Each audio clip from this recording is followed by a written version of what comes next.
Sveiki visi vandens mėgėjai ir mylėtojai. Šiandien turime lapkričio 14 dieną. Į objektą atvažiavom 8:30 ryte. Valanda kažkur tai kokių gerų 20 minučių paleistas, dabar be 10:12. Objektas būtų Prienų rajonas, 6 km nuo Jiezno.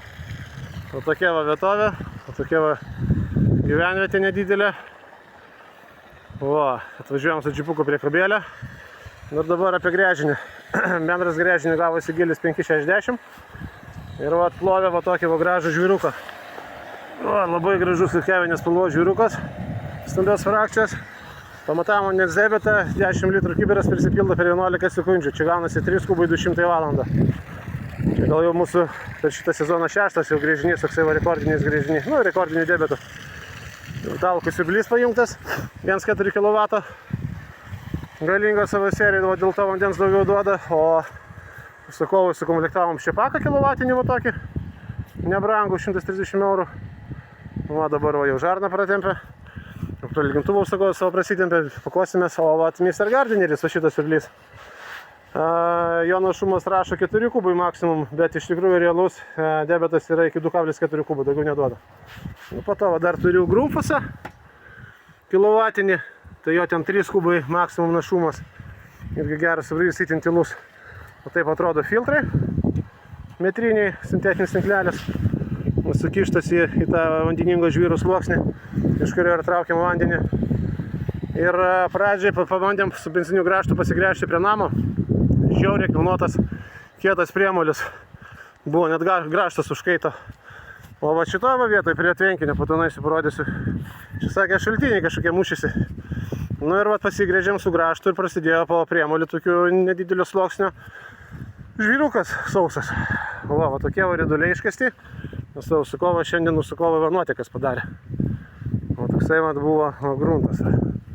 Matot, ir dabar esmė ta, kad grįžimo taške įsikas šulinį žiedą apsišildys, prasikas tranšėją ir įsives jau į namą juodą. Grįžimo taške, nes čia atstumas jau gaunasi nemažas, kokių gerų 30 metrų pačio gyvenamo namo. Tai čia mini ekskavatorius sakė, rytoj nusisamdys ir prasikas tranšėją. Mūsų diametro vamzdis yra 32 diametro, tai iš 32 25 susijungs ir po to taip tranšėja prasikas iki pačio namą. Va, ir labai geras vanduo, beje, be geležies, kakavinės spalvos žvyrukas. Vanduo pilnai prasivalęs, o tai einam dar prileisiu. Matot, va, pilnai prasivalęs. Dar prileisiu, kad tikrai nemeluojam. Va, kai varo kokia srovė didžiulė. Taip. Va, vanduo visiškai kryštulas, iki smiltelių nieko nėra, absoliučiai. Ir va, kai atvažiavom į šitą objektą, iš karto dėmesį atkreipiam, kad vanduo, kur tvenkinukė, visiškai skaidrus dugnas matosi. Čia labai retai būna tokie tvenkiniai. Dėl to, kad va šitie žvyrai ir ant 3,5 metro buvo irgi žvyrukas, sukišam pradžią filtrą, bet ten tik tai įsisioja. Nu, šulinio išpildymas, vandens davė nedaug. Ir buvo tokia kieta molio vandenspara. Įsitraukiam tą filtrą, vėl atgal štangą sukišam, pramušim tą vandensparą kietą, 0,5 metro molio. Ir nuo 3,5 iki, ar nuo 4 metrų, nuo 3,5 iki 5,60 pačio štangą susmygo, užsakovas pats matė. Į tą vandeningą žvyrą. Dėl to pas didesnė frakcija, tai didesnis būna debetas vandens. Ir porą žodžių, kaip brigada atidirbo?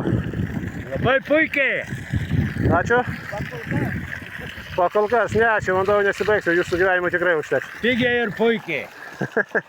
Tai jisai baltas jau pažiūrėt. Nu jau skaidrus, viskas, užsakovas jau geria. Ir reikės geležies nieko. Tai reikia po valandų žiūrėti, gal jau gulės. Ne, tada dabar mūsų tradicija kavą gerti iš gręžinio vandens, kaip prasivalo. Tai gal kavos pavaišinsit? Man tai visas. Ta proga. Tai aišku, galbūt nėra vyras. Jo, ar labai žmogui pasisekė be geležies. O šitam rajone po 110 metrų, tam kaimynų, kur ta sodyba tolima iš trečio bandymo, tik tai po 140 metrų gręžia. Rado tenai pirmą horizontą.